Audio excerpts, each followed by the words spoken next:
Alexandra Levine welcomes you to the Alexandra Levine Live Podcast. Today, we've got a packed show, from breaking news to informative topics that will keep you well informed. So, please click the subscribe button to get notified of her upcoming episodes. If you like what Alexandra talks about, then please share the Alexandra Levine Live to others. Alexandra also looks forward to your comments during this episode. Tonight's Alexandra Levine Live Podcast starts now. Well, hello, everyone. Hello, this is Alexandra Levine live with the America's Pulse Network. You are all in with me tonight, Alexandra Levine. We have some major breaking news that came out of the Supreme Court this morning. Let's put up the first clip. So this came from my good friend David Harris Jr. out of Newsmax. Breaking: Republican-appointed Supreme Court Justices John Roberts, who was appointed by President Bush, and Amy Coney Barrett, who was appointed or nominated by President Trump, both ruled against President Trump's birthright citizenship executive order. My question to my audience: what the hell is wrong with these people? I mean, they say, Amy Coney Barrett says she's so conservative, she's adopted so many different kids. I don't get this. I don't get this whatsoever. We know that, Chief Justice Roberts is compromised. What this does, and actually I'm going to pull up something off my phone that my good friend Adam Reuter wrote, and I didn't have enough time to write it out, but he said something very interesting. He said, the airports are the new border. He said, birthright citizenship is not going to be easily solved because a constitutional amendment will need to happen. But if the penalties for overstaying visas and entering the country illegally were harsher, that would help solve the issue. And I completely agree with him 100%. And he talks about the visa overstay reality. The point about the quote, vacation camouflage matches the actual intelligence reports perfectly. He says the Department of Homeland Security and groups like the Center for Migration Studies have documented this pattern for decades. In multiple recent years, people who legally entered the United States through airports on non-immigrant visas, mostly tourist or business visitor visas, and then simply refused to leave, made up anywhere from 40% to over 60% of the newly added undocumented population. They don't trek through a desert. They show up clean-shaven, present a valid passport, hand over their biometric data, state they are visiting Disney World or a family member, and get stamped right into the interior. Once that 6-month window expires, they drop off the grid entirely and melt into the local economy. I mean, this is just insane. And the justices, they wrote 194 pages on the birthright citizenship issue. I can tell you Justice Alito and Justice Clarence Thomas are not happy that Amy Coney Barrett and Chief Justice Roberts voted against this. This is unbelievable, unbelievable.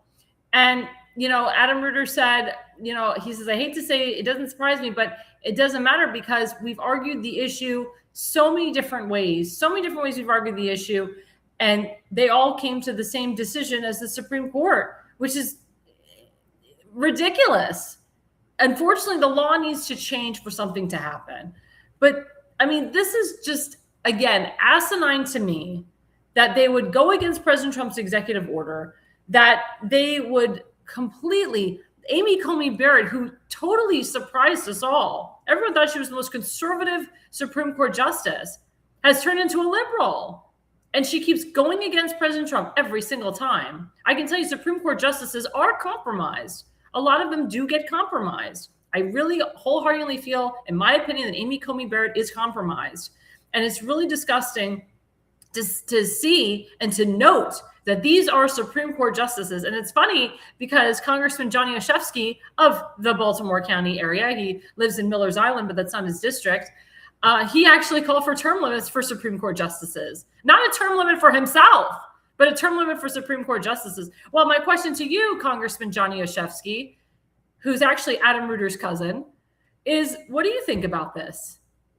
Are you okay with Amy Coney Barrett's decision? Do you support this? Do you think she needs to be term limited now? She probably voted in your favor. Maybe you've compromised her. Who knows? But we need to get to the bottom of why the Supreme Court is going against the law and going against the will of the people. It's very sad. It's very, very, very sad.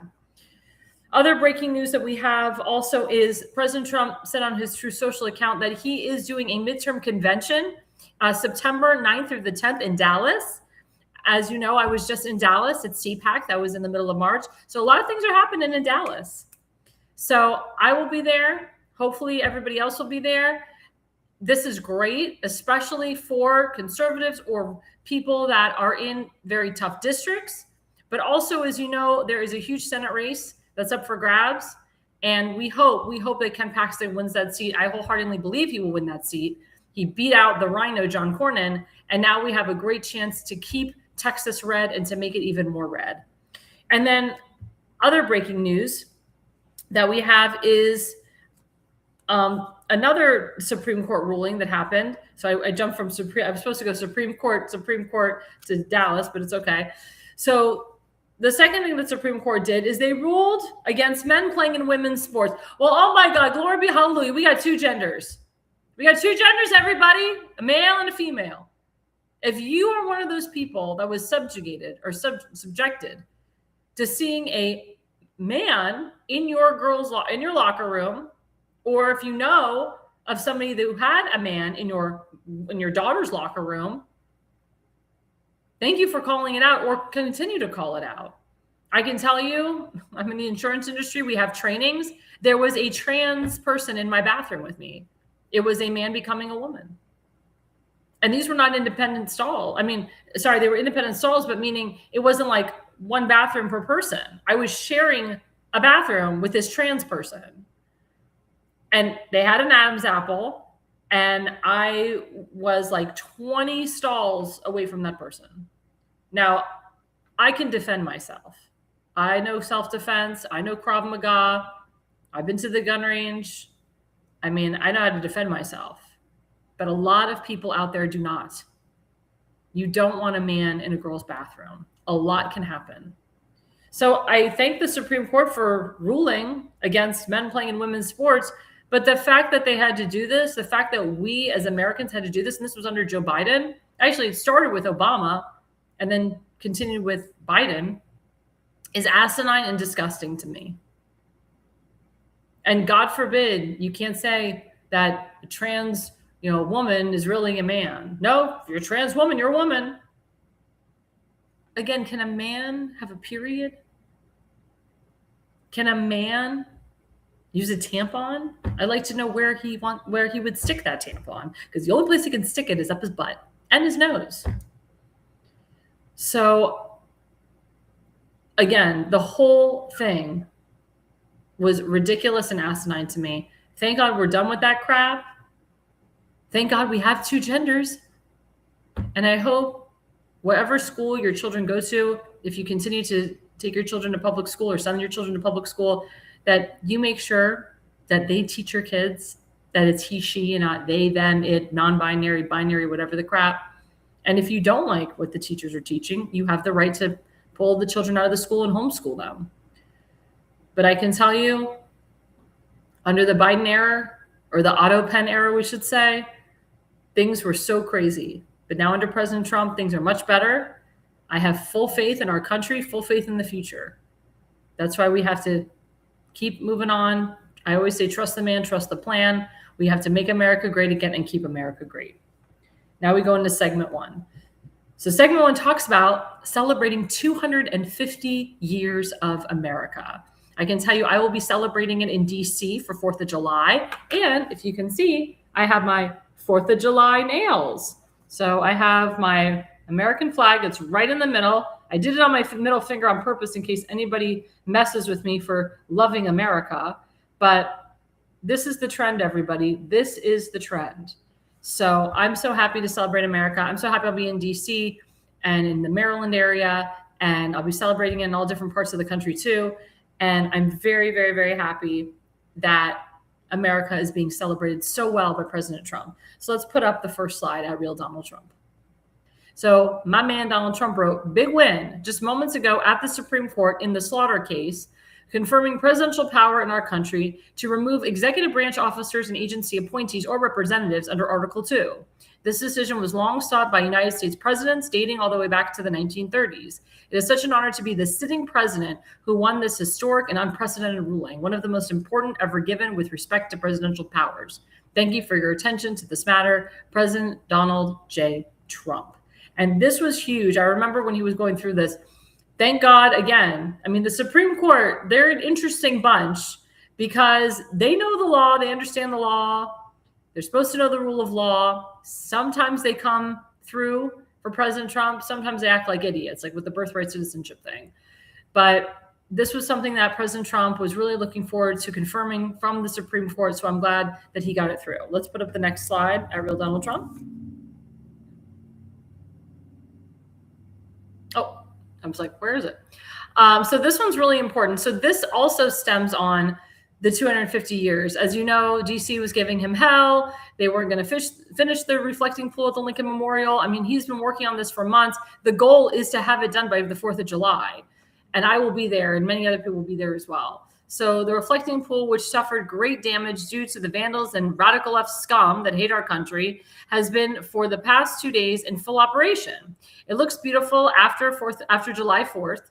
It looks beautiful. After July 4th, we will release the water, fix the damage done to the very expensive waterproof matting with the use of sharp knives and muscle, including the 350-foot gash along its right side, and have it looking as good as it was 2 weeks ago, when it was absolutely perfect. This will all happen very quickly. Security is watching very carefully for the almost 70 other monuments, statues, and fountains that we renovated throughout Washington, D.C. If anyone attacks any of them, they get as much as 10 years in jail. In any event, go check it out. The reflecting pool is magnificent. Thank you for your attention to this matter. And I remember under Joe Biden, of course, they removed that executive order right away. And then when Prime Minister Netanyahu came to visit DC, you had crazies that were vandalizing the Liberty Bell. They're vandalizing statues, Confederate figures, and they were also in Union Station. They took down the United States flag and they put the Palestinian flag up there. And as we know, there's no such thing as Palestine. So thank God again that we have President Trump back in office, that he is there to celebrate 250 years of America, and that he has renovated and redone all of these statues. And he puts up the Confederate statues because it is history. We have to know that there was a Confederacy, North and South. You can watch these movies. The problem is that the kids today do not know the history because you have idiots like Joe Biden that tore down the real history of this country. Same thing with Barack Hussein Obama. Barack Hussein Obama made it so that America is weak. And when Biden came in, oh my God, people in Ukraine and Russia, they knew that America was becoming weak. And then Trump comes back in, takes back the power, and now we have power. Now we Americans are thriving again. Now we as Americans, we can say we're an American and wear our American flag with pride. Either on our fingers, on our hearts, on our heads, wherever. I can tell you this is a very special 4th of July for me because my grandfather was a World War II veteran. He served in the United States Air Corps in the Philippines in Manila for 5 years. And actually, he was there in the transition when it went from Air Corps to Air Force. And my grandfather is honored at the World War II Memorial, and my grandfather was a Jewish war veteran. So he's honored by the Jewish war veterans in DC. My grandfather was the commander of the Jewish war veterans at his post in Silver Spring, Maryland.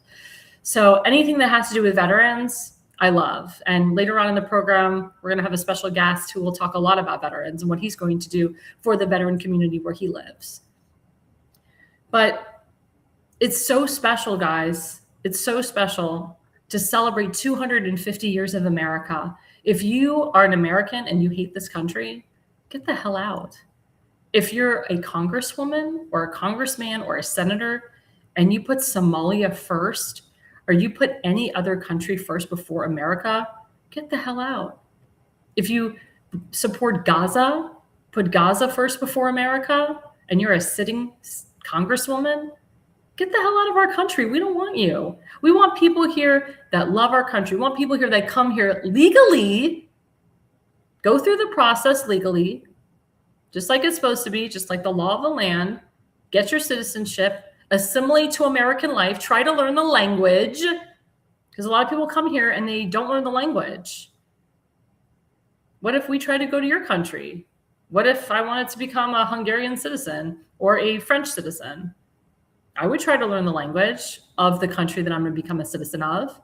But no, there's areas here in the Maryland area and in Florida and so forth where they come to this country, and as we know, they come here illegally. They don't assimilate to life, and they're criminals, and they come here with drugs, and they come here with fentanyl and many other things, and they kill innocent Americans. And that's why it is time that we take back our country. It is time that we Americans unite and fight against illegal immigration, fight against illegal criminal aliens, fight against illegal Syrian and illegal Lebanese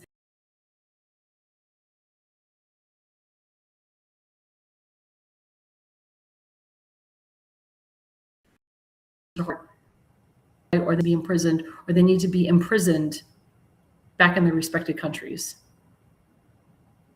People don't understand what the criminals have done to this country, what Obama and Biden have done to this country. I thank God that my good friend, Border Czar Thomas Homan, is on the border doing everything he can to keep the radicals out. I like the fact that we have Mark Mullen as our new DHS secretary. Kristi Noem was okay. I'll be honest, and I've said this on the show, when I think of a DHS secretary, I actually think of a man in that role, not a woman. We've had other women in that role. Kristen Nielsen did a terrible job. Kristi Noem did okay, but she could have done a lot better. We may get a male U.S. Attorney General. In my opinion, when you think of a U.S. Attorney General, I think of a man in that role. It's not because men are better at it. It's just, they're both very intense roles that require you to have a backbone. And we as women, I'm emotional. A lot of women are emotional. In that situation, you can't have emotion. We as women, we can't help it. We go through all the emotions because we have children. We go through perimenopause and menopause, and we have children, and we go through all these ups and downs as women, but men can do it without emotion. And you have to have unemotional people in these positions of power. And President Trump is unemotional too. So is J.D. Vance. That's why it's really great that we have President Trump back in the Oval Office. I can tell I love him more than I did in 2015. And a lot of people, they don't like what he's doing with Iran or whatever, with Israel. Like I said, trust the man, trust the plan. But I can tell you, he was just as focused on things that go on in this country than he is overseas. But as a reminder, what happens over there happens here. So he has to take care of the Iran-Israel situation because, as we saw, Biden screwed up Afghanistan. And that's why we had all these illegals coming into our country. Like I said earlier, illegal Syrian, illegal Afghan refugees. So before you start shitting on President Trump for the Iran war, think about, why is he trying to keep that area stable? Because it protects us at home. And Netanyahu said, we're just a small country. There's only 7.5 million Jews that live here, 2 million Arab Israelis. It's America they want. He said, they don't really care about us. They care more about America. They want to attack bigger countries with a bigger population of Christians. They really want to attack the Christians.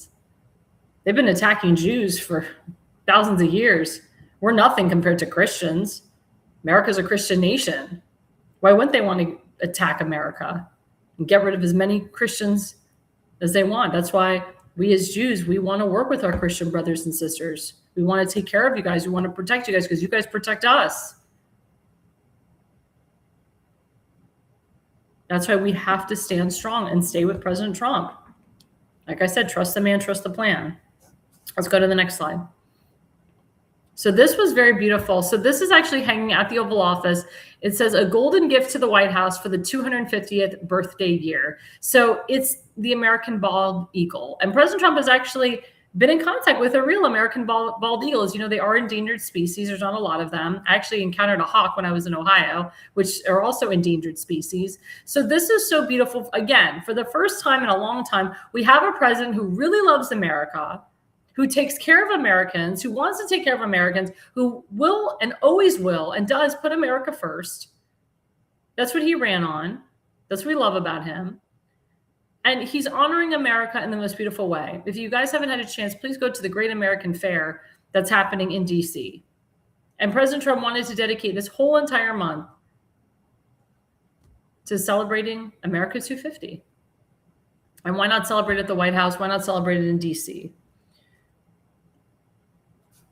And let's go to the next slide. Unless that was the last slide. Whoops. I thought I had another slide. But again, what is America about to everybody? What does America mean to you? That's my question to my audience tonight. And what do you want to see President Trump do in the future for America and for Americans? Now, coming up after the break, we have a very special guest.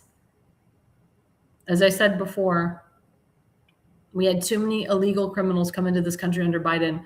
She will tell you about a specific illegal criminal that did something so heinous that it will haunt her for the rest of her life. But she's a strong woman. Her name is Tammy Nobles.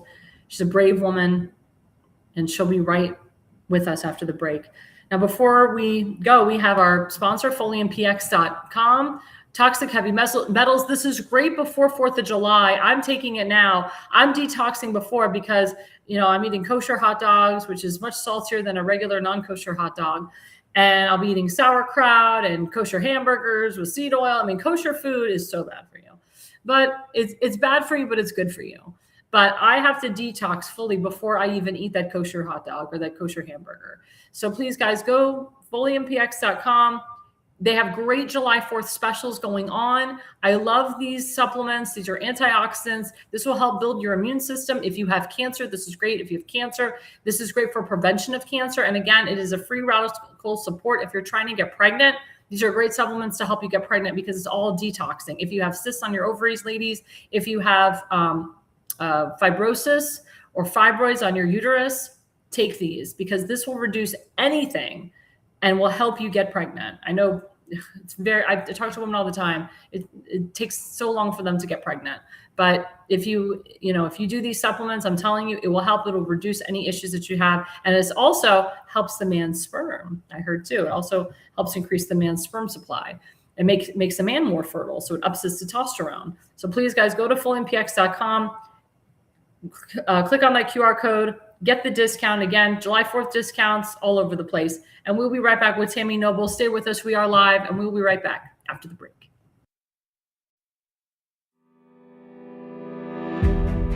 Hi, I'm Alexandra Levine. I'm a professional opera singer, actress, TV, and radio personality. Since 2015, I've been a volunteer, a field director, and a campaign manager, learning the ins and outs of the political world. That's why I became a political consultant.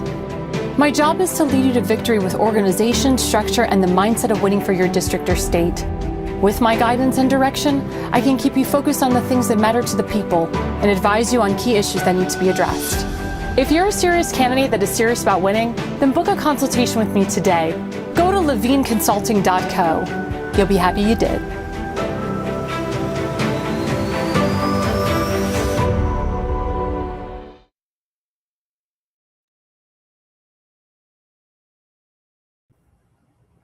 Well, hello, everyone. Welcome back to Alexandra Levine Live. You are with me, Alexandra Levine, with the America's Pulse Network. I just want to say thank you to everyone who is watching right now. My friend Donna Willender, we have some other people from the state of Florida. Thank you guys for watching. I know I have a lot of friends that watch and they don't comment, but we appreciate your comments. We really do. Again, don't forget to like and subscribe. Damon Sherrod, someone's asking where's the code because I think they want to donate. So please, guys, we love it. We appreciate it. We're live on about 15 different channels and connections. So please, guys, thank you for staying with us and sticking with us. So we have two special guests tonight. The first special guest is a woman who everybody knows. Her name is Tammy Nobles. Love Tammy. She's an angel mom. Unfortunately, she lost her beautiful daughter, Kayla, to an MS-13 gang member from El Salvador. He came here illegally, and he did some heinous things to her daughter. So I want to focus, Tammy, whatever you can say about what happened to your daughter and what you want to see going forward now that we're celebrating 250 years of America. On March, at the end of March, her murderer, Walter Javier Martinez, came across the border as a unaccompanied alien child.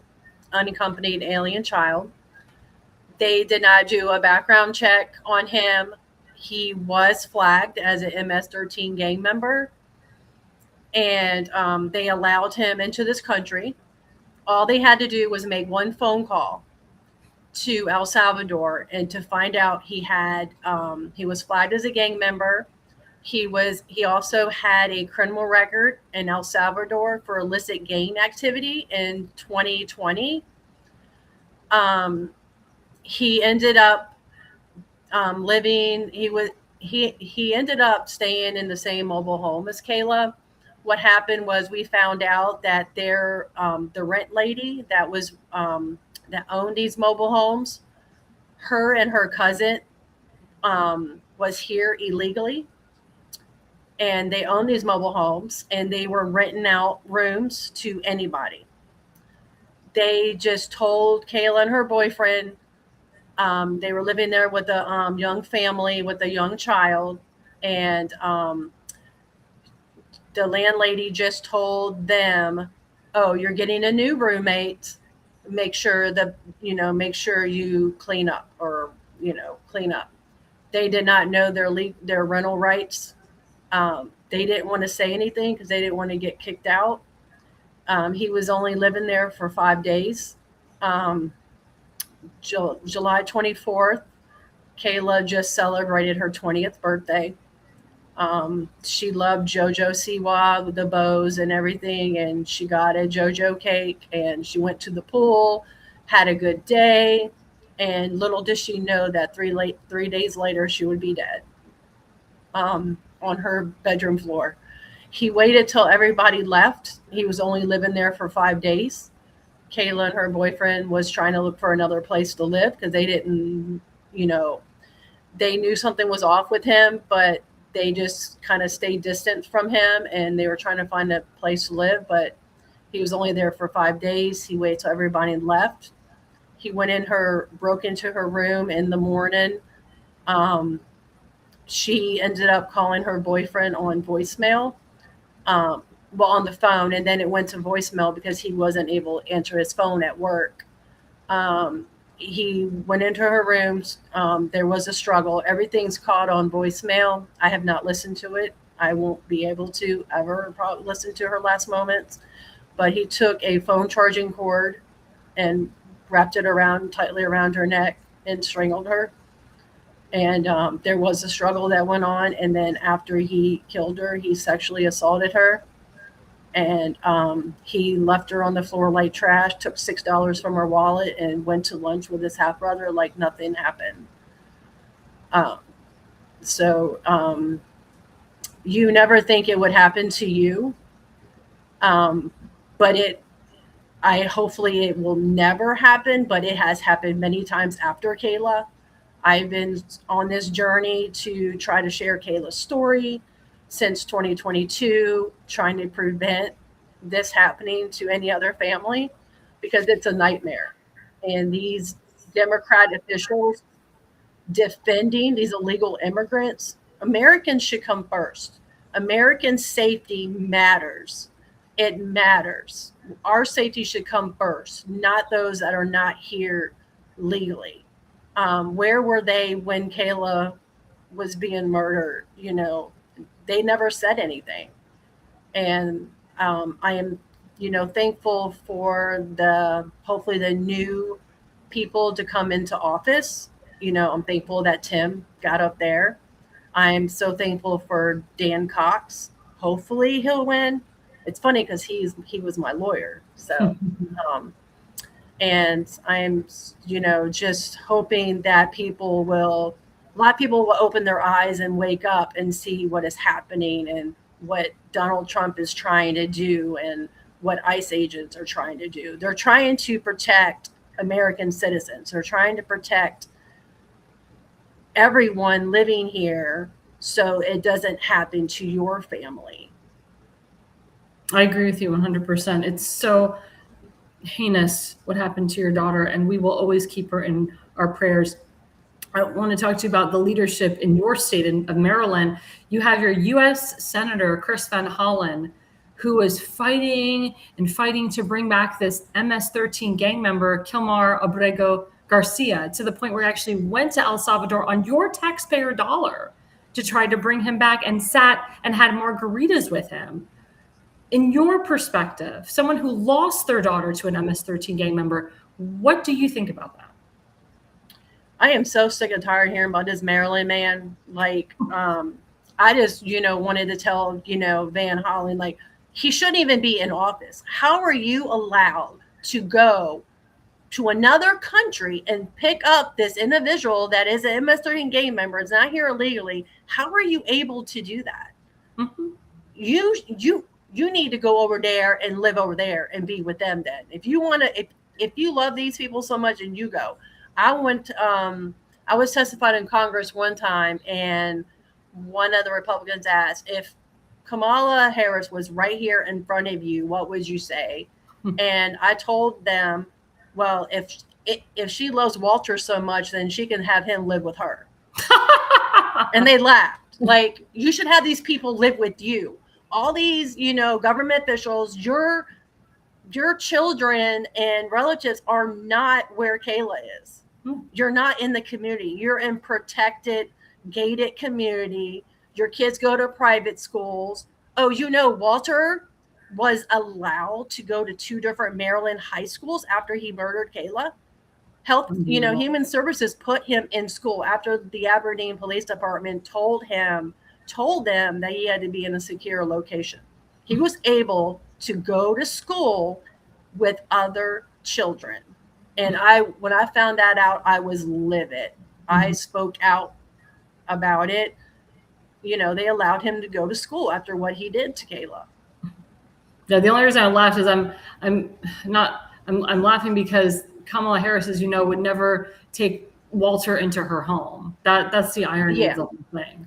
And they laughed too, and I laughed. So yeah. Oh, okay. I don't want to make it like I was laughing at you in your situation, but I'm just saying, like, I was laughing in my heart. I'm like, what you said was so true, but God forbid she would take Walter in, or any MS-13 gang member, into her home. Oh my God, it would be like a travesty. And there's hypocrites, these people, right? She would never, and they're hypocrites, these people. And the other hypocrite in the state of Maryland is Itzi Patoka, who was he was running for Baltimore County Executive. He lost to Julian Jones, and he's still the county councilman until the general election. But he has the audacity to compare ICE agents to modern day Gestapo, which is the most disgusting thing that a Jewish person could say, considering his parents were Holocaust survivors. ICE agents are not the Gestapo.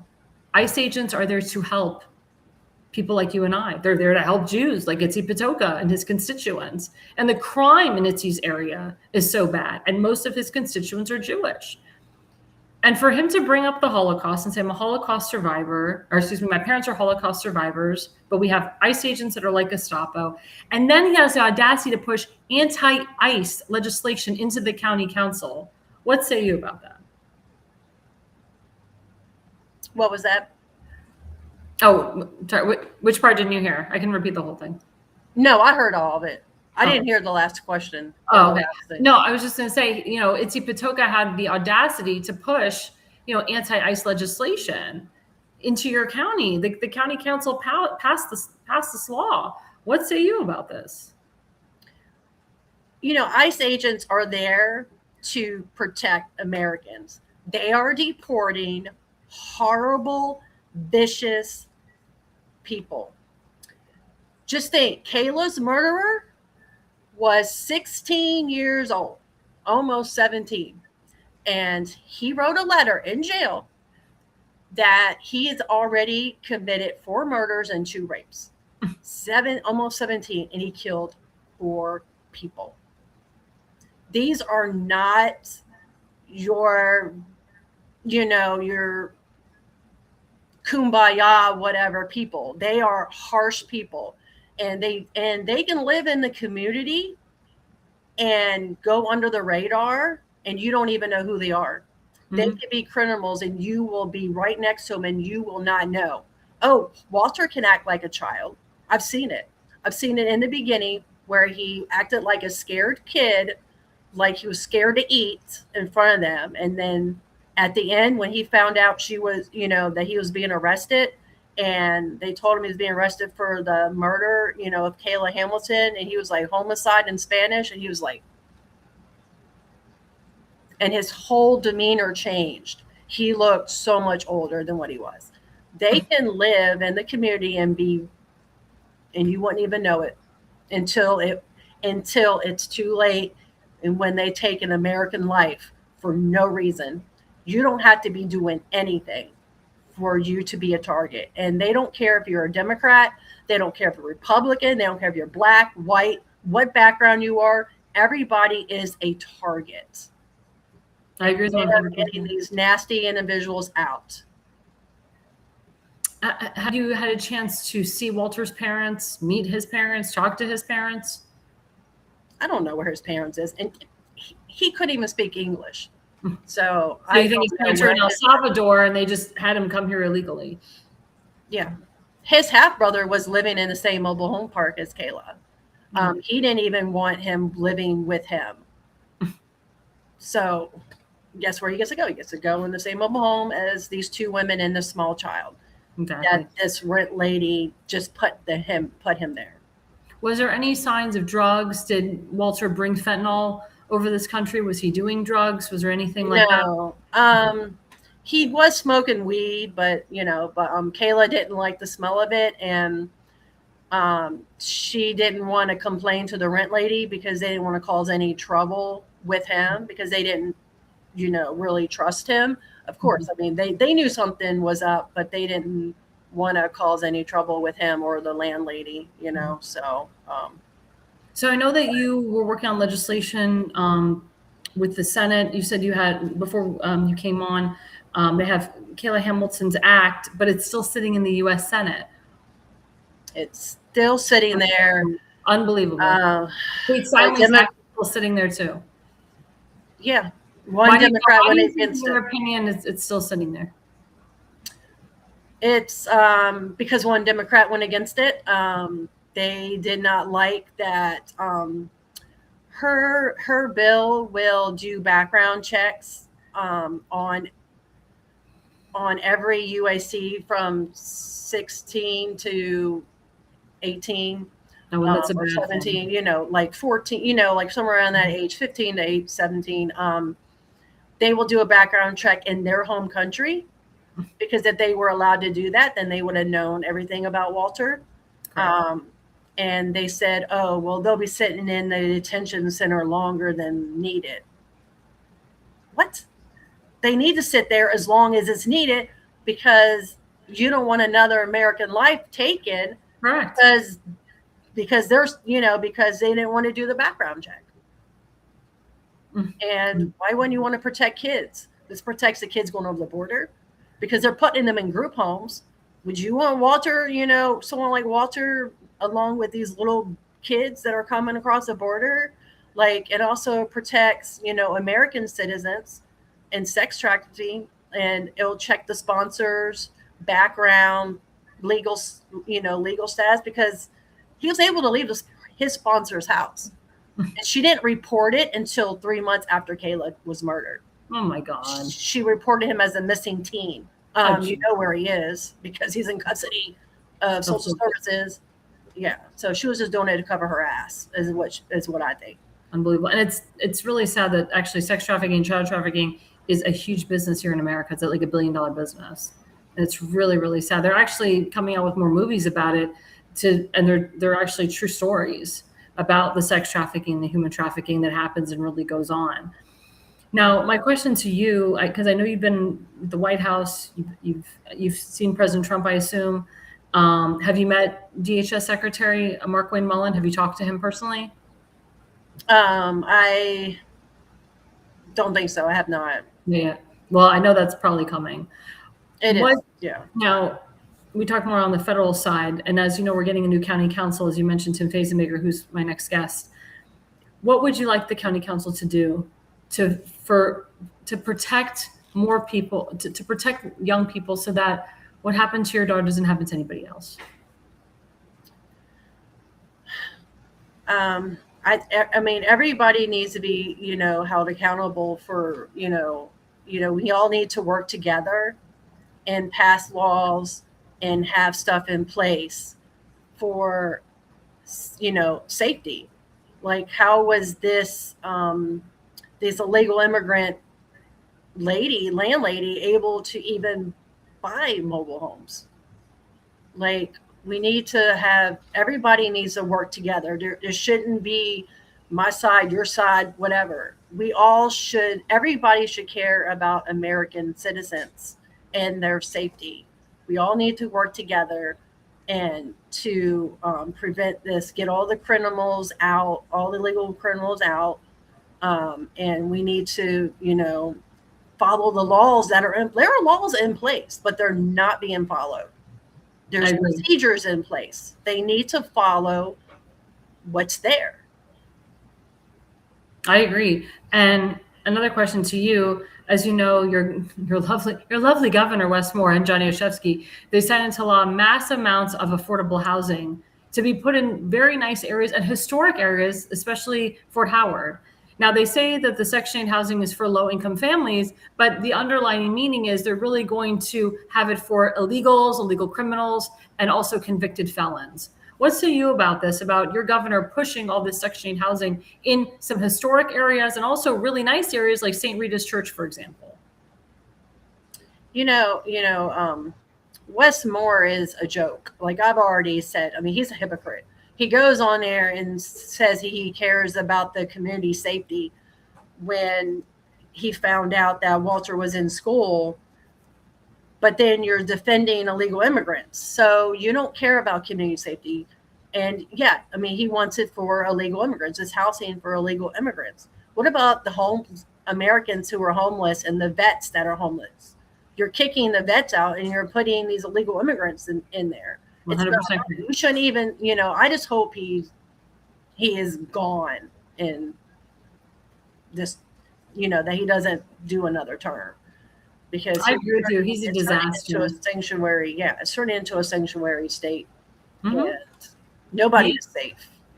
I agree with you 100%. Before we go, I want to put up your GoFundMe that we have put up. Damon, share. Let's put that up for her.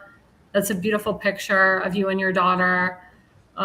She was such a beautiful girl. Can you tell us a little bit about the background of that photo? This was at Thanksgiving, and she gave me a hug. Kayla was a very loving and accepting child, very happy. She loved to have fun. She loved, she loved God. She loved going to church. She was very literal. She was just a bright light, and her light still shines bright. And I'm carrying on her memory. And to make sure that her death is not in vain and that it will mean something, it will, that everybody will remember Kayla and what happened, and hopefully her story will save other lives. And I believe it has, so. I can tell you, you are a wonderful mother. What you are doing and what you've done is just, I mean, it's for the history books. You will go in the history books for your bravery and for your courage. And I know Kayla's watching down upon you every single day, and she's saying, "You go, Mom. You're rocking. Yeah. You're doing it. Thank you, Mom. Yeah. For everything that you've done." And you will meet your daughter, in this life or the next. But she will always be with you, and you will always have her as a guide and as an angel over you for the rest of your life. I know that. Yes, I truly believe that. Yeah, Damon, let's put up Miss Noble or Miss Noble's GoFundMe. So please, guys, this is very important. This is called Bring Kayla Hamilton Justice. The goal is 50K. She's already raised 39,601. So she's very close to that goal. She's 80% to her goal. So please, guys, use that QR code right now as we speak, as we celebrate America. But we not only want to celebrate America, we want to celebrate Kayla Hamilton's life. Even though it was not long-lived, we still celebrate her life, because in the 20 years that she was alive, she accomplished a lot. Just like we say with Charlie Kirk, in the 31 years he was alive, he accomplished a lot. But we really want to do as much as we can for this family, to honor Kayla as much as we can. So please, guys, right now, click on that QR code, put in a donation today, whatever you want to put. Obviously, the more you put, the more Miss Nobles reaches her goal. But this is such an important campaign, and one of the most important campaigns. And as Miss Noble says, we don't want this to happen to anybody else. And I applaud that people have already donated, but please, guys, we want to continue donating to this campaign. We're going to feature this entire campaign for the rest, probably for until you make your goal and beyond.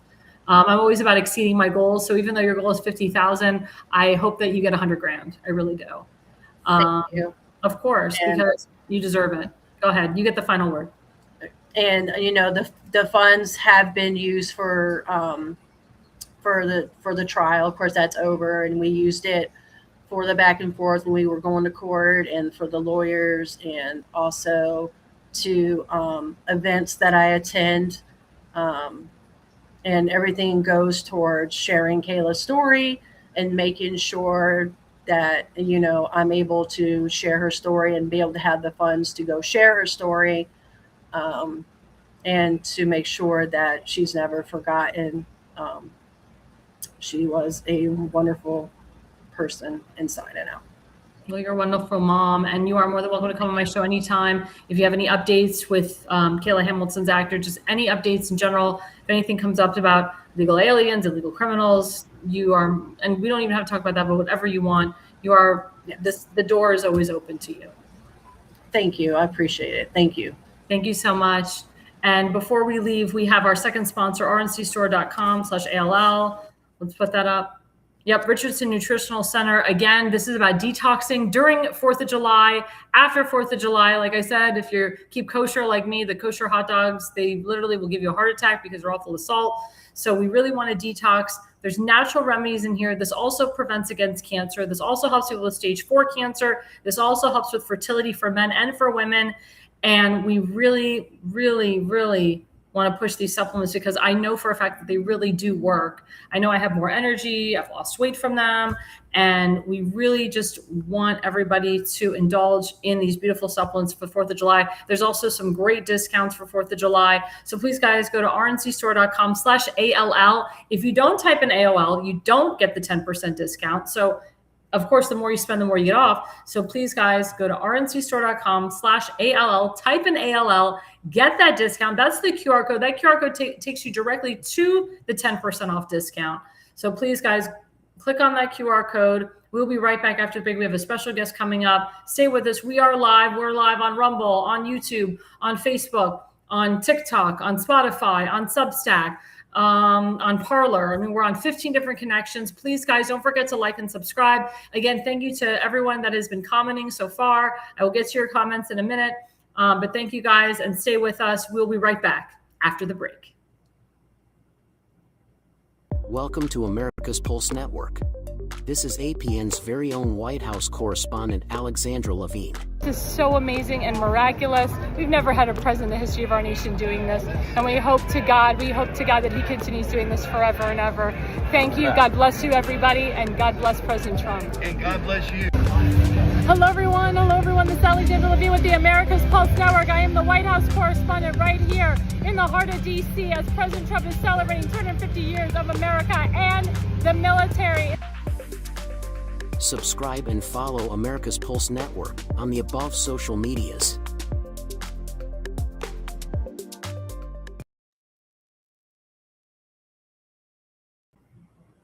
Well, hello, everyone. We are live and we are back. This is Alexandra Levine live with the America's Pulse. We just had a great guest, Tammy Nobles. Now we have my friend, my colleague, my buddy. Remember, he did Faze Time for me in between my shows. But now we can report some amazing and beautiful news that we have Tim Fazenbaker, who is the Republican nominee for Baltimore County Council District 9. What's up? Word up. Word Did you up. get your haircut again? Got your haircut again? I did, yes. Well, how does it feel, Mr. Fazenbaker, to be the Republican nominee for the County Council, District 9? It was a great feeling. I felt some sorrow for some of my colleagues that got close and that didn't win, but ultimately it was short-lived. It was one day of kind of enjoying it, and then it was right back to the trail of, all right, we got more work to do. And after we win in November, it's gonna be the same thing. It's gonna be, all right, now we got a transition team. We got to make sure that we're getting everything going. It's a long, hard battle. I'll say anybody who's ever thought about getting into politics, it is a lot more to it than you may realize if you've never been involved in this. So I thank everyone who steps up to run, even if they have crazy ideas like the far left people. But it's a civic duty, and if you can do it, it's a great feeling, and it's a great thing to give back to your country. So for those of you who don't know, this has been a 4-year journey because Tim won the Central Committee in 2022. And, I've been working with Mr. Fazenbaker, and he and I were trying to figure out, what seat should he run for? Should he run for Congress in 2 years? Should he wait? Because we didn't know about this seat because of the issues with Todd Crandall, because there was a lot of scandal with Mr. Crandall that a lot of us knew, but we couldn't reveal. Thank you to the Baltimore Banner for revealing that. So now we find out that this is an open seat, and it's in a very hardcore MAGA district. And, Tim and I, we kind of didn't know where the district would align, because normally it's Dundalk, it's Essex, it's Edgemere, it's Ferris Point. But the beauty of this district is it's literally Tim's district. It's his base. We don't have what we call the Essex crowd. So there's no Essex in this district at all. So it's just Dundalk, a sliver of Rosedale, Sparrows Point, which is where Tim lives, and it's Edgemere, which is Tim's hardcore base. So, going through this and going through this journey, and the interesting part, everybody, is that they tried to push a hardcore rhino against Tim in a very MAGA district. Tell my audience a little bit about that journey.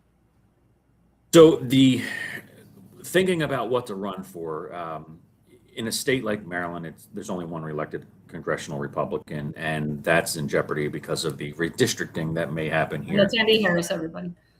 And that's in District 1 with Andy Harris. But you do have a lot of Maryland that is actually very conservative, America first, traditional, that's not about the socialist movement. And this area right here is where the Key Bridge went down.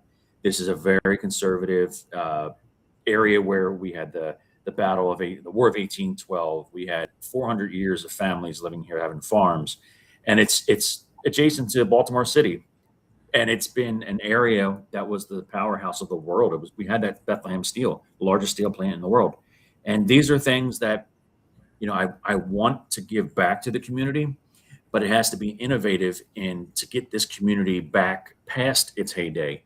So we've been on the decline for years and decades in this area, but knowing that the county council position came up, and this is a powerful position. This isn't, some of the positions for council are very milquetoast. This is a very powerful position. We can control pretty much the East Coast economic flow just from this territory, because we have the port, basically the Port of Baltimore here, which there's going to be some changes and stuff, but you have so much thoroughfare and economic business here that it has to have the right person to actually move this forward. So it wasn't a surprise to me that this position, when it opens up, and there was some scandal with other people going on prior to this, that this became a seat where people were like, we might have a chance to take this, people on the left, people in the establishment, and so on and so forth. But knowing my community and knowing the base, and then knowing what these people want, and my number one thing is, what do you want as a community? Saying that rallied the base to say, we want Tim to help represent us, because he will listen to us. Even if they don't like me, they trust me. And that is more important than being liked, because they know I have the interest of not only myself and my family, but my community and my entire district at hand. That's what put us, in a landslide. We have a mandate moving forward here, and we are looking to continue that. And we're gonna make this area we're going to make this area great again, and we're going to make it better than it ever was. And I'm so excited to do this.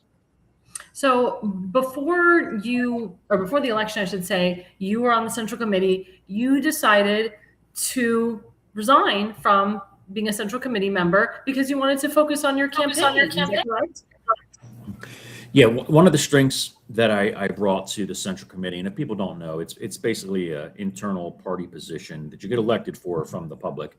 But one of the goals that you're supposed to do is help recruit other people and help get out the message. And one of the strong suits I bring was communication. I have lots of followers. I go into the urban areas and I recruit people and bring them in and try to get them not just to become Republican, but help to take over the party with their values, so that it's not a watered down Republican Party. And being on the committee was always a fight, because you have people on these committees that have switched parties. They were anti-Trump, never Trump, or they just don't like anybody who is conservative leaning or whatever. And look, I made a lot of great connections there. And then when this position opened up, I knew that the establishment would not necessarily support someone who has values of like America First, like myself, and they want to go a different route, somebody that would be more of a country club Republican who would pretty much go along and do what he's told. And that's not me.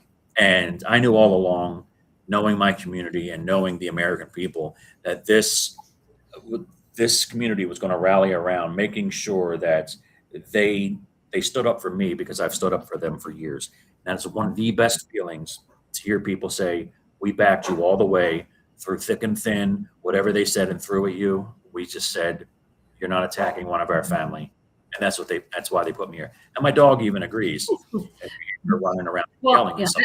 Yeah, well, I don't want to get into this next thing, but I do need to correct the record, because you have a bunch of liberal reporters. As you know, we are conservative media. We are fair and balanced. And that's why we're at the White House.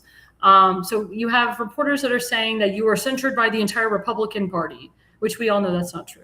The Baltimore County Republican Party illegally censured you, who was a private citizen. You resigned before they even censured you. It is against their bylaws to censure a private citizen. And again, the establishment was doing everything they could to humiliate you, to hurt you, to say that the whole Republican Party was against you. And actually it backfired, because what Mr. Fazenbaker did on Tuesday night is he literally imploded and destroyed the entire Rhino establishment of Maryland in one night, to the point that Mr. Fazenbaker fought back, and he actually got reelected to the Central Committee. He got the most votes of everyone in his district, with his friend Daniel Eisenhardt and this other woman named Deb Sullivan, who tried to get you out, by the way, which we all know. And then, because of what the Central Committee did to you, and because of how powerful you are and what your movement is becoming, about more than half, or I would say half of the Central Committee has either they resigned, they decided not to run again, or they were voted out. You have about 13 members now. They're not coming back in November. What say you about that? As a private citizen, according to our bylaws, you cannot censure a private citizen. What they tried to do after I resigned was they were trying to manipulate the base into thinking that I was not electable, and that they were actually pushing for the establishment person. It completely backfired, and I knew it would, because this is the same thing that we saw in 2016 with President Trump. You have somebody that's trying to drain the swamp, somebody that's fighting for the common person, and the party had all those never Trumpers that just kept trying all these dirty things, and it was sour grapes. They did one last effort by actually attacking me and saying that I was censured, which technically I wasn't, because I'm a private citizen. Correct. But ultimately, the Central Committees are very weak in most places, especially in states like Maryland or Massachusetts, where they're liberal. And I always remember Rush Limbaugh was asked the question 15, 20 years ago on air, why are states like Maryland or Massachusetts, where they have weak Republican parties, why do their Central Committee people always tend to be adversarial and attack other Republicans? Mm-hmm. And it's simply, he thought about it and he simply said, they don't want to really be in power, because they want to accuse the Democrats of being, when they're in power, making bad decisions, but they don't want to give up their country club status, their little parties and their soirees. They want to hold on to the little bit of power and complain, but not have any responsibility. It's exactly what happened here. And many of the members on the committee and within the party have came to me and they pretty much said straight up, they were being forced to try and harm me so that they could elevate their more establishment candidate. Didn't work. Community saw right through it. And even the Democrats in my area, they tend to be more conservative Democrats, old school union workers that were down here. They know that I will call out my own party, and they do like that. A lot of Democrats see someone like myself and they say, he's not a party person. He's an America First person. He's a community person, which is the same thing. America First is the same thing as your community first. And they know I'll call out anybody. If you do something that's against our community and not in our best interest, if it's going to benefit you, you're going to get called out. The party establishment doesn't tend to like that, but the people like that. And that's more important than any political party. Now, my question to you is, the people that voted for the Rhino candidate or your opponent, do you feel that they will vote for you in the general? Oh, yeah. I mean, you might have some sour grapes from some of the people there. But look, I congratulated all of the opponents actually for running a nice, decent race and their efforts into everything here. There'll be some people, I'm sure, within family that still have issues in a sense, and it'll be hard for them to do that. Yeah, I don't want to say that too many times. I think I already said it twice. But but ultimately, the majority of Republicans here, they do support my efforts here, and even the ones that don't necessarily care for me, they know that they can trust me, and they know that I will do what's best for the community, and I take their input in more than what my own personal opinions would be. So I don't think that would be a problem getting the party to coalesce around me. Ultimately, this is a key spot. If we were to lose this seat, the balance of power would pretty much shift where we would not even be able to have a veto to stop the Democrats in this county. So they have to get on board. If they don't, we're going to win anyway. But if they don't, and we were to lose this, it's on them more than yes. So let's talk about your platform a little bit. So one of the things that is so big with you, and when I met you, you were just so passionate about our veterans.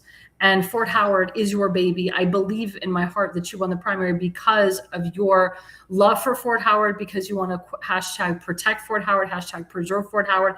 And as you know, we're celebrating 250 years of America, and it has a lot to do with our veterans as well. So tell us a little bit about Fort Howard, what you will do as the next county councilman for Fort Howard. Fort Howard, as I kind of mentioned earlier, we had the War of 1812 and 1814, and the British come here.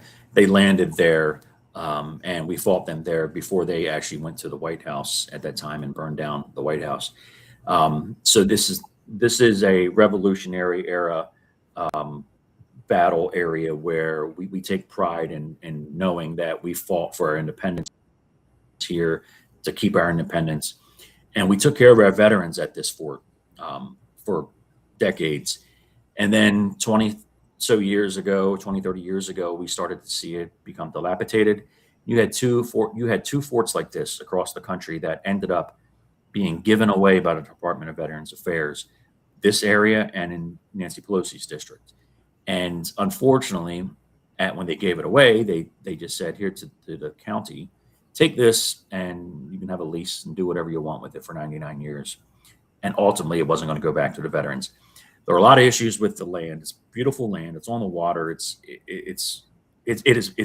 beautiful. Totally. It's somewhat tied into Fort McHenry. So you had for our 250th birthday, you have all the memories of that Star Spangled Banner being written right there, just across the water. And the land has basically been given to developers to build subsidized homes, to build and take away the historic farmland that we have down there, the history that we have down there, and the way of life for people. And the people do not want it. And for 20 years, we have stopped it by every little means that we can. But ultimately, we know how it works. The government has more power. The government has more money. They will end up winning. So Governor Moore, along with the developer, created an amendment, basically called the Fort Howard Amendment, which will allow them to supersede the county and the councilman who has councilmatic courtesy to say, no, you're not going to do anything with this land. They can step in at any time and say, we're taking it. And I just want to correct the record for my viewers is that state always overrides county. Just let people know that. Right. So in an effort to one up the states and their efforts to force social engineering and a different way of life for this community, we have gone to President Trump and we have gone to Pete Hegseth, and we are continuing to push. We want Doug Collins. We want President Trump to take Fort Howard and make it officially part of Fort McHenry, make it a National Historic Park. If it's not going to go to veteran use, it has to go to a national park. You'll have some tourism there, and it'll be, reenactments and things like that. It'll be great, which is disgusting. Correct. And the focus has to be on veterans somehow, and we would love it to be extremely for veterans. And if we can't get that, which the state won't let us, then we will try to find a way to get recognition for that land and give it back to veterans as a historic park, and to stop and thwart Governor Moore and his liberal cronies from taking that land and just throwing Section 8 and throwing any other kind of subsidy down there. And the developer has personally said he's required to have 25% subsidized homes down there. And he said, I'll go more than that if I want. So it's a developer. You will destroy an entire conservative community that is kind of like Mayberry, because that is their ultimate goal, to destroy this, make this an urban area. And we don't want that. We don't have the infrastructure, and we should have the say, because our families have bled down here. We should have the say on what happens with this land over any developer. And for the record, it's not just for low-income families. Like I said with Tammy, it's going to be for illegal criminals, and it's going to be for convicted felons. And that's what people need to understand. Going back to when I was interviewing Tammy before you, as you know, Isipatoka passed anti-ICE legislation into the county council. As the next county councilman, can you reverse what Isipatoka put into law, what he implemented there? So I can't directly do that, but I was the one who stood up. But and Tammy, actually, Miss Tammy spoke right after me. I think you ruined Itzy's political career with that. I think so too. He wanted a full sanctuary status for this county, and a lot of the other Republicans wouldn't even stand up and state what many of us want, which is no, we don't want sanctuary status. And I got up there, testified, and I told them, you're a traitor to your people, and sissies placate, real men lead. And that is what an issue with many people. Traitor to the Jewish people, what Tim was saying, which is correct. Yes. Mm-hmm. So many Republicans tend to just follow, and they think if they can appease and become more moderate, then they will get some Democrat votes. That's the wrong philosophy. President Reagan said, be bold, not pale pastels. You lead, and you don't lead and alienate. You lead and you show them why it's important and what can happen and what the vision is. That's how you get people to follow, and that's how you build a big tent. And people saw what I did there, and I had behind the scenes other elected Republicans that were afraid to speak up, say we were so thankful you did, because they didn't want to take the risk of looking bad. And that's the worst part. You shouldn't be worried about how you look. You should be worried about what your community wants, and your family and the people around you. Ultimately, it's what they want. So when I get into office again, it'll be a focus of mine to stop anything that Isipatoka's sanctuary status bill, basically what would happen there. And part of that, and I mentioned before, was $500 million is at stake from the federal government because we won't comply, simply because they do not want to comply with the president that's in the White House at the moment. Correct. It's political and it is partisan, and the people don't want to see it. You're going to see the Democrat Party for a good amount of years still go further and further left. And you're going to alienate more people in the middle and slightly to the left that will feel like that's not their party. And until they actually realize that they cannot live on that far left fringe base, they will continue to self-implode. Unfortunately, it hurts Americans by them doing this in the meantime, but we will find ways to work with the federal administration, whether it's President Trump or Marco Rubio next. But we will find ways to do this, and we will find ways to make sure the press is aware and that we put pressure on any local politician that tries to sneak these types of bills through. So let me ask you something, because I just thought about that as we're talking. You know, when I first met you, you were running for Congress, and now you're running for a local seat, and you will win this local seat. How has that transition been from first running for a congressional seat, was your first time ever running for a federal race, and now this is your first time running for a local race? Tell us the difference between that and that transition. So when I ran for Congress, it was an accident actually that I fell into. So And you did great, by the way. I didn't know what I was Great. doing. Thank you. I didn't know what I was doing, but I knew one thing. I was on a mission as a father to correct things within my own party and to grow a bigger tent for this party. And I knew that the Republican Party in Maryland was so weak and ineffective that I would not be able to get anywhere. And at the time I was running against Dutch Ruppersberger, who had been in office longer than I had been alive. And the first thing I did was I worked with Brandon Strzok, met him up in Boston. And then we met David Harris Jr. out in Arizona. LA and Arizona. And then Scott Pressler started working with him. And I started getting on all the national news stations, and I was talking a different way. And they saw I was going down into the urban areas and in the gay community and stuff, and saying, look, we have common views on a lot of things.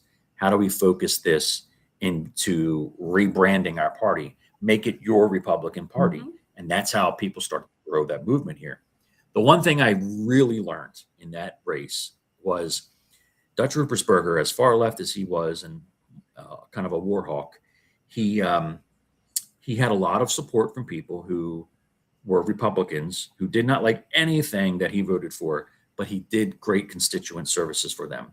He took care of somebody that had a veteran need or some kind of employment need, whatever it was, and people never forgot it. And I remembered thinking to myself, how could you vote for him when he's so antithetical to what you believe? But it's about connection.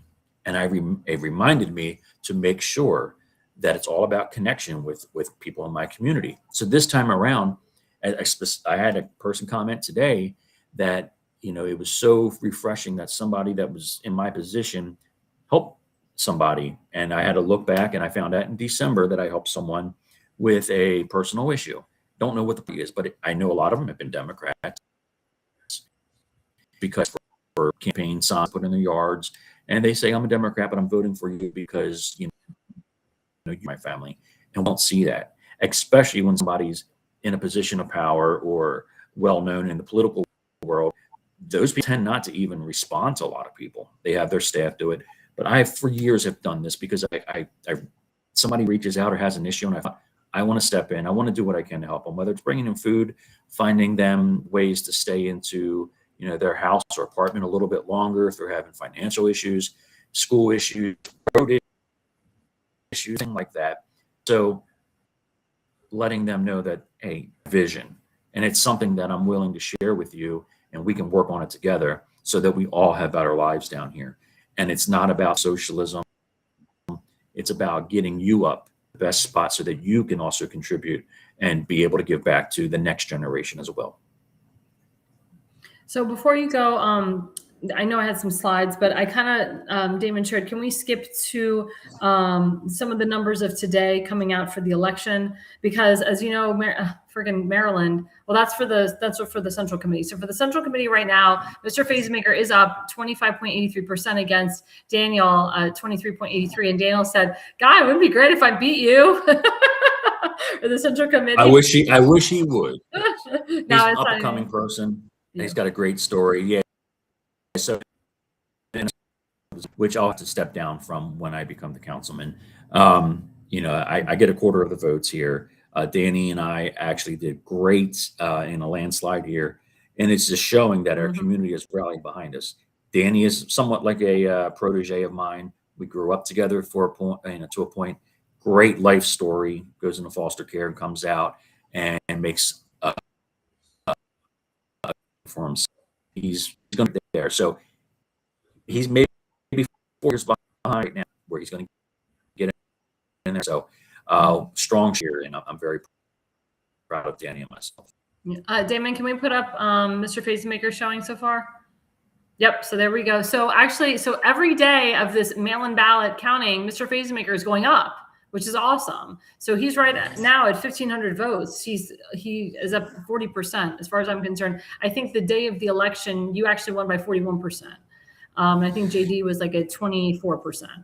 So yes, every day that these mail-in ballots are coming in, Mr. Fazenbaker is doing phenomenally well. He's above his opponent by 537 votes. That's why Mr. Orbach, conceded immediately, because he knew he couldn't pick it up. And it's interesting because, we had to go through a lot of obstacles to make sure that this election was free and fair. There's a guy that works for the Baltimore County Republican elections who's a friend of Mr. Orbach. So we had to put our people in place, and we had to put some emails in place to make sure that this was a free and fair election. And if the DOJ had to come in, then the DOJ had to come in.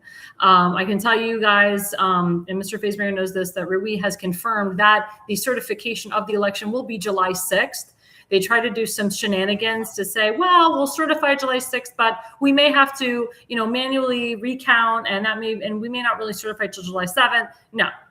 It says it under law that you must certify the election July 6th. There is no ifs, ands, or buts. And I re-emphasize the law to this person and to the DOJ. So the DOJ is aware of what the state and the county was trying to do.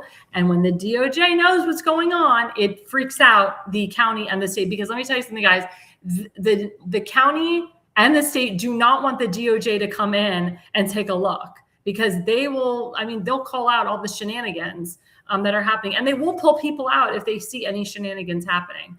So I can tell you guys, on July 6th, Mr. Fazenbaker will be officially certified as a Republican nominee, but he has already been called the Republican nominee, and I will continue to call him the Republican nominee because he is. But last word, Mr. Fazenbaker. The good thing is, for anybody that's thinking about running or involved in running right now, whether you agree or agree on mail-in ballots, which I don't think we should have those unless it's the way it used to be with military. You got to play this game right now. You have to beat them at their own game. Too big to rig. Get election day, big to rig, and get people to watch the counting of the ballots. Get them uncomfortable so that they know we're onto their game. At the same time, help work to get the Save America Act passed and these other things so that it becomes more fair. But you have to play their game at the moment, or else they're just going to beat you at it and we'll never be able to make a change. So we had a strong showing. We were up probably roughly 40%, or we probably got about 40% of every single bucket of early voting, mail-in voting, and all that. The mailing voting I do not like, and early voting I don't really care for. But right now, we're going to continue pushing those things to make sure that we win so that we can make a change for the better and hopefully change some of these election things that have been finagled to benefit other people right now. So, and also, Tim, sorry to interrupt you. Go ahead. I'm very proud of what we did as a team, and I'm very proud of the community. And it, again, touches my heart that they've stood up for me because I've stood up for them. I agree. And it has been an honor to work with you. And I am so looking forward to continuing our journey into working with you, because, people don't see, the person that I'm working with. And, you get a lot of noise. But when you get the noise away and you actually meet Mr. Fazenbaker and you talk to him and you have one-on-ones with him, you're like, oh my God, like, dude, you're a really nice person. Like, that idiot was completely wrong about you. Well, duh, because you have to actually meet the person first before you judge. I always say, don't judge a book by its cover. And you really have to meet the person and talk to that person and really get to know that person before you make that judgment. And I do have one question, because, as you know, we don't 100% necessarily know who your Democrat opponent is going to be, because they're still counting mail-in ballots. So in the beginning, our Kia Wage, a very nice person, she was up like 50 votes, and then she went down to being up 11 votes, and then up 8, and now she's back up 45, and now up 50. So it's a fight between her and this guy Mark McCluskey. So in your opinion, who do you think is going to be your opponent in for the general? Mathematically, the odds would be Archaea Wade at this point. They are finished, so they say they're finished mail-in ballots, and tomorrow they'll be going through provisional ballots. I don't think there's enough numbers there to actually swing the race the other way. I do got to say, I mean, both people were very nice. I think they do care about their community.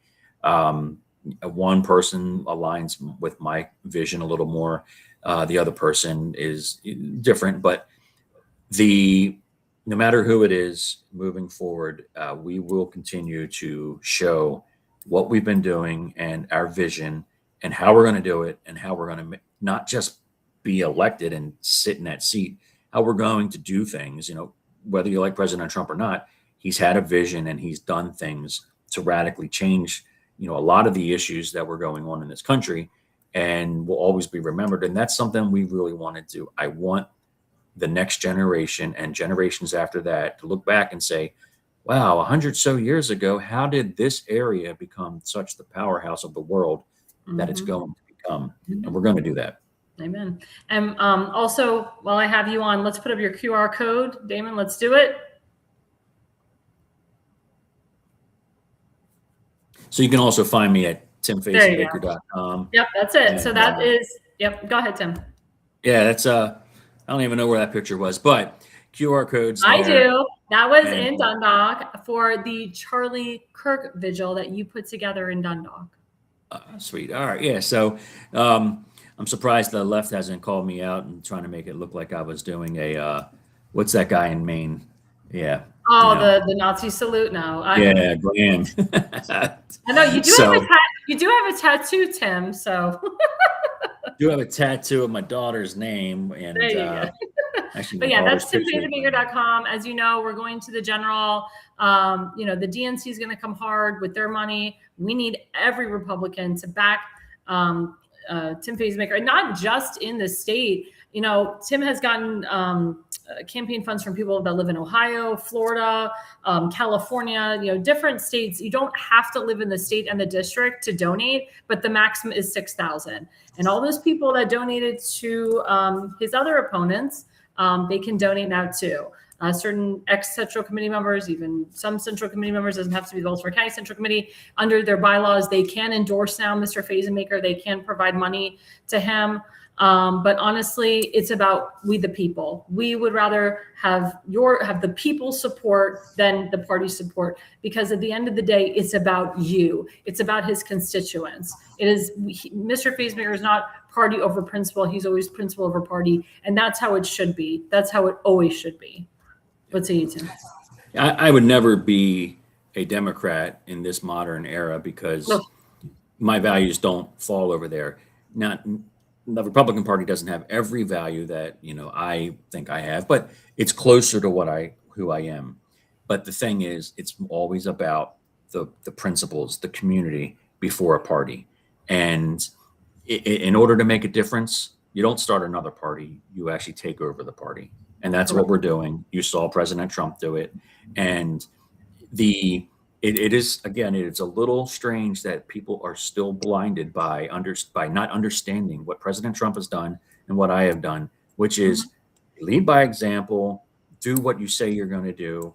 And if they do call you the Trump of Maryland, it's an honor. Guys, you have to understand, because I lived it with Tim for 6.5 years. What Tim did is what Trump did, where Trump was getting shots and blowns. And Tim's not a convicted felon, but President Trump, that was coming, just like fake convictions. Mr. Fazenbaker got everything in the sun. And for him to do what he did Tuesday night, how he overpowered all of that. We all cried, because for 6.5 years, Mr. Fazenbaker and I went through such vitriol, such pushback from all of the rhino, from all the establishment of Maryland.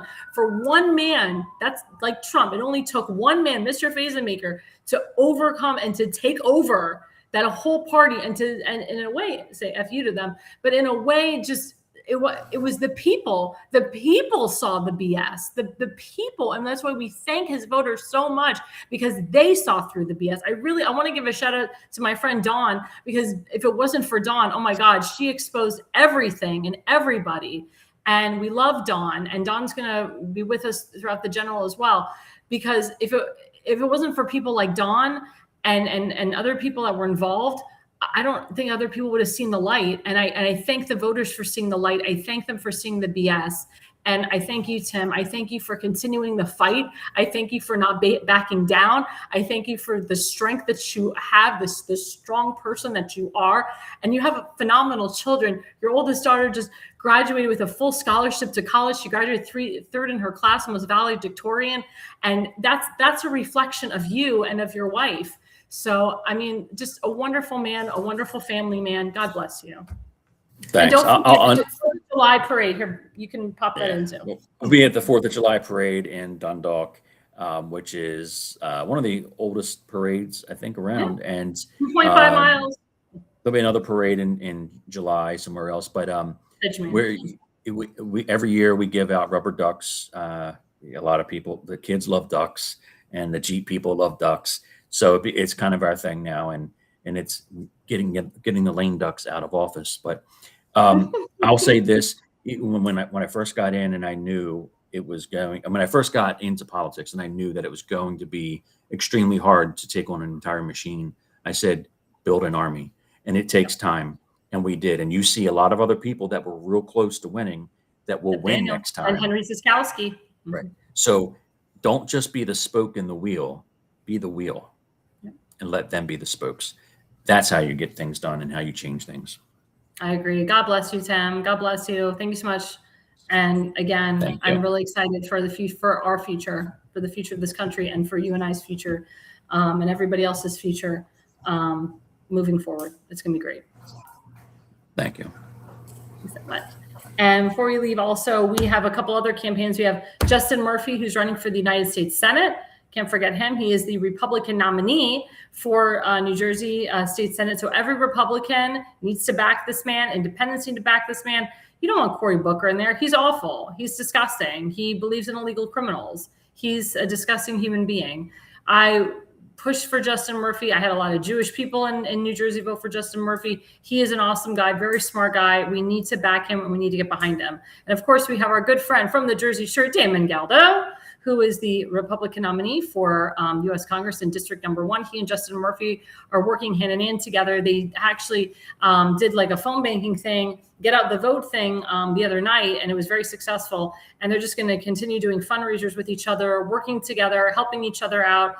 And we love Damon, and we want to get him there. And please, guys, these are the QR codes. Everybody, candidates need money. These people, they're running for federal office, so that they need more money.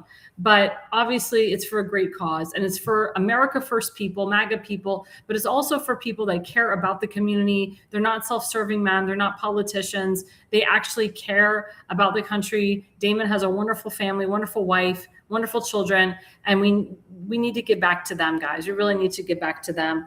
And again, guys, we also have last campaign, my friend Mark Stevens sent this to me. He's been working with this guy, Blaze, Enjoy, and he wants to plan a bachelor trip to Destin, and he's gone through investigations and all this stuff, and just people are hitting him with the kitchen sink.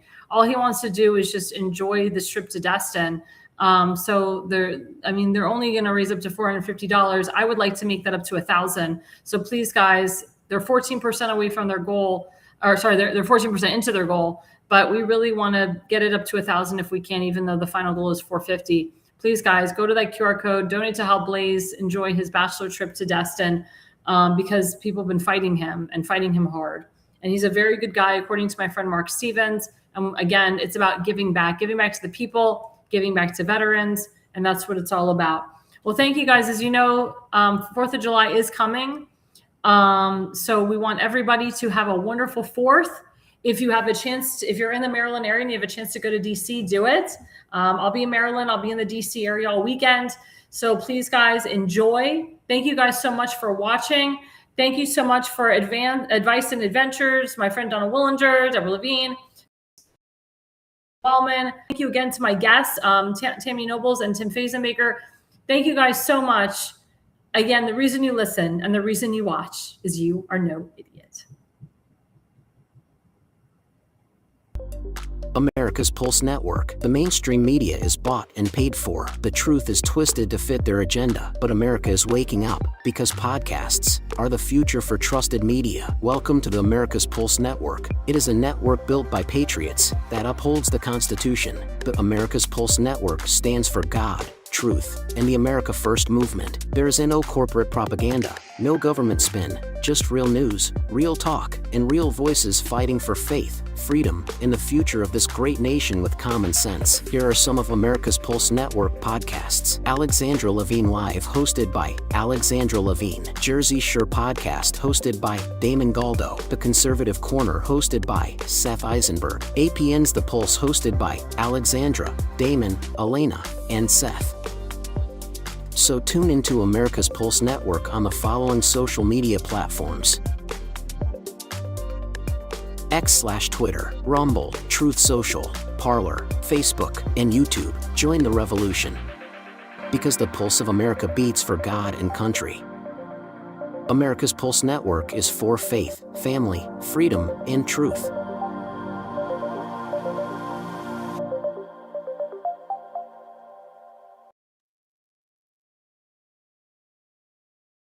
Alexandra, thanks you for watching tonight's Alexandra Levine Live podcast. See you at the next packed show, from breaking news to informative topics that will keep you informed. So please click the subscribe button to get notified for upcoming episodes. If you like what the Alexandra talked about, then share the Alexandra Levine Live podcast with others. Alexandra also looks forward to seeing you on the next upcoming episode.